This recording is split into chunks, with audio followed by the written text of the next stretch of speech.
رسول صلی اللہ علیہ وسلم نے فرمایا اغتنم خمسا قبل خمس کہ 5 چیزوں کو 5 چیزوں سے پہلے غنیمت سمجھو. شبابک قبل حرمی، اپنی جوانی کو بڑھاپے سے پہلے غنیمت سمجھو. جوانی جس کی عبادت اللہ رب العالمین کو بہت زیادہ محبوب ہے، تو اللہ کے رسول صلی اللہ علیہ وسلم کہتے ہیں کہ اپنی جوانی کو بڑھاپے سے پہلے غنیمت سمجھو. یقیناً ایک نوجوان انسان جس طریقے سے اللہ رب العالمین کی عبادت کر سکتا ہے، وہ بڑھاپے کے عالم میں پہنچنے کے بعد اللہ رب العالمین کی عبادت اس طریقے سے نہیں کر سکتا ہے. ایک جوان انسان اسلام کے خاطر جو قربانیاں دے سکتا ہے، بڑھاپے کے عالم میں پہنچ جانے کے بعد وہ انسان اتنی قربانی نہیں دے سکتا ہے. اسی لیے اللہ کے رسول صلی اللہ علیہ وسلم نے فرمایا شبابک قبل حرمک کہ اپنے جوانی کو بڑھاپے سے پہلے غنیمت سمجھو. وصحتک قبل سقمک، اور اپنی صحت اور تندرستی کو بیماری سے پہلے غنیمت سمجھو. اللہ رب العالمین نے جو صحت اور تندرستی دی ہے، اس صورت میں انسان جو اللہ کی عبادت کر سکتا ہے، بیماری کی حالت میں پہنچنے کے بعد وہ عبادت نہیں کر سکتا ہے. سماج اور معاشرے کے اندر بہت سارے ایسے لوگ مل جائیں گے جو نوجوان ہیں، جوانی کے عالم میں پہنچ گئے، لیکن اللہ رب العالمین نے انہیں ایسی بیماری دے دی کہ اس بیماری کی وجہ سے وہ کروٹ بدلتے ہیں تو دوسروں کے سہارے کے ذریعے سے وہ اٹھتے ہیں، تو دوسروں کے سہارے کے ذریعے سے وہ اٹھتے ہیں.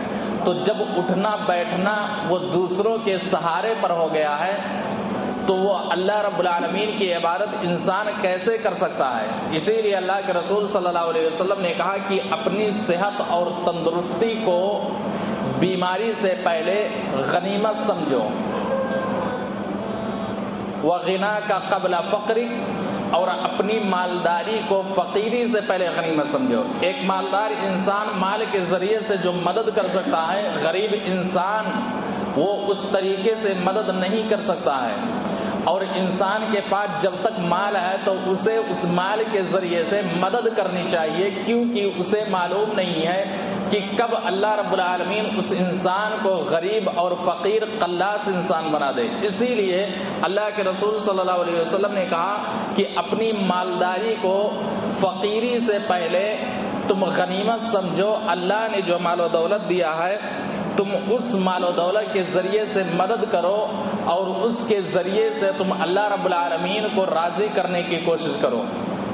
وَمِنْ حَيَاتِكَ قَبْلَ مَوْتِكَ، اللہ کے رسول صلی اللہ علیہ وسلم کہتے ہیں کہ اپنی زندگی کو موت سے پہلے غنیمت سمجھو.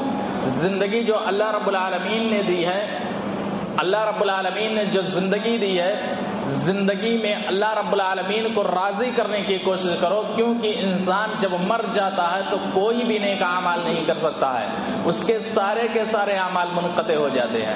اسی لیے اللہ رب العالمین نے جو زندگی دی ہے اس کو غنیمت سمجھتے ہوئے اللہ رب العالمین کو راضی کرنے کی کوشش کرنی چاہیے. اور آخری چیز جو اللہ کے رسول صلی اللہ علیہ وسلم نے فرمایا وَفَرَاغَكَ قَبْلَ شُغْلِكَ، کہ تم اپنے خالی اوقات کو مشغولیت سے پہلے غنیمت سمجھو. اللہ رب العالمین نے اگر خالی وقت تمہیں دیا ہے تو مشغول ہونے سے پہلے تم غنیمت سمجھو. یعنی ایک انسان جسے کوئی کام نہ ہو،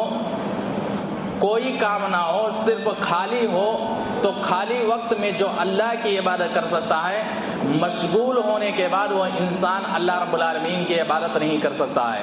خالی وقت میں نماز پڑھنا، ذکر و اذکار کرنا، قرآن کی تلاوت کرنا یا دیگر عبادتیں وہ جس طریقے سے ادا کر سکتا ہے، انسان جب مشغول ہو جاتا ہے تو اس کے لیے فرائض بھی ادا کرنا مشکل ہو جاتا ہے. وہ 5 وقت کی نماز بھی اچھے طریقے سے نہیں پڑھ سکتا.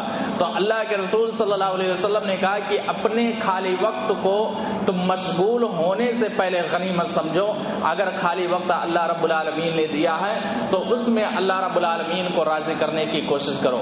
یہ 5 چیزیں جو اللہ کے رسول صلی اللہ علیہ وسلم نے غنیمت سمجھنے کا ہمیں حکم دیا، تو 5 چیزوں میں سے جو اللہ رب العالمین نے ہمیں دی ہے اس کو غنیمت سمجھتے ہوئے اللہ رب العالمین کی عبادت میں ہمیں گزارنی چاہیے۔ اللہ رب العالمین سے دعا ہے بار الہ تو ہمیں ان باتوں پر عمل کرنے کی توفیق دے، آمین۔